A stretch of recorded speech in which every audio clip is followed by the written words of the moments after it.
నిన్న ఇవాళ బయటపడ్డది ఏంటంటే మన హాస్టల్ ఉంటాయి కదా, మన బిడ్డలు చదువుకునే హాస్టల్, ఆ సర్కార్ హాస్టల్లో మంచాలు ఉంటాయిగా, ఆ మంచాలు ఎంత అంటే 12,500 రూపాయలకు ఒక మంచం దొరుకుతుంది.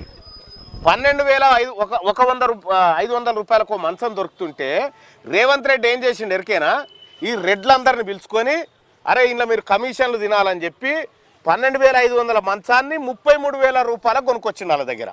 33,000 రూపాయలకు.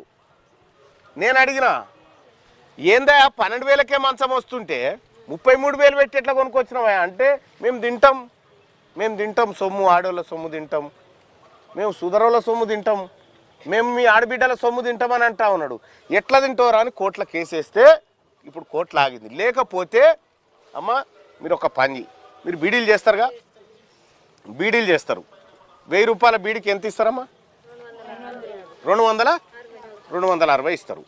నువ్వు ఇప్పుడు నాకు ఇచ్చినావు, నేను మధ్యవర్తిని, నేను కంపెనీ ఆయనకు ఇవ్వాలి, నీ దగ్గర 250 కొనుక్కపోయి నేను 1000 రూపాయలకు అమ్ముకున్నాను అనుకో ఆయనకు, నాకు ఎంత లాభం?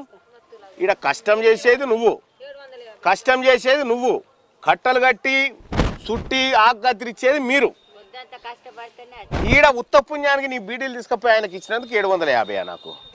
ఇగో ఈ మంచాలు కూడా 12,500లకు తయారవుతున్న మంచాన్ని తీసుకుపోయి ప్రభుత్వానికి ఇచ్చినందుకు, గాడు ఉన్నాయి తెచ్చుకోపో అన్నందుకు 100 కోట్ల రూపాయలు జానారెడ్డి కొడుకు ఎత్తుకపోతామని చూస్తుండు.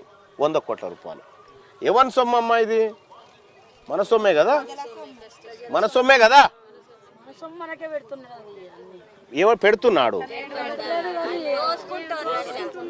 ఈ మైకులన్నీ ఎందుకు తిరుగుతున్నాయి? ఈ మైకులు ఎందుకు తిరుగుతున్నాయి? మళ్ళొక్కసారి మీ బిడ్డల జీవితాన్ని అమ్ముతారా అని తిరుగుతున్నాయి. మీకు తెలుస్తుందో లేదో, మళ్ళొక్కసారి మీ ఆడబిడ్డల నాప్కిన్స్, శానిటరీ ఆ పైసలు దొంగతనం చేస్తాం, మీ బిడ్డల జీవితాన్ని అమ్ముతారా అని తిరుగుతూ ఉన్నారు వీళ్ళు. అమ్ముతారా?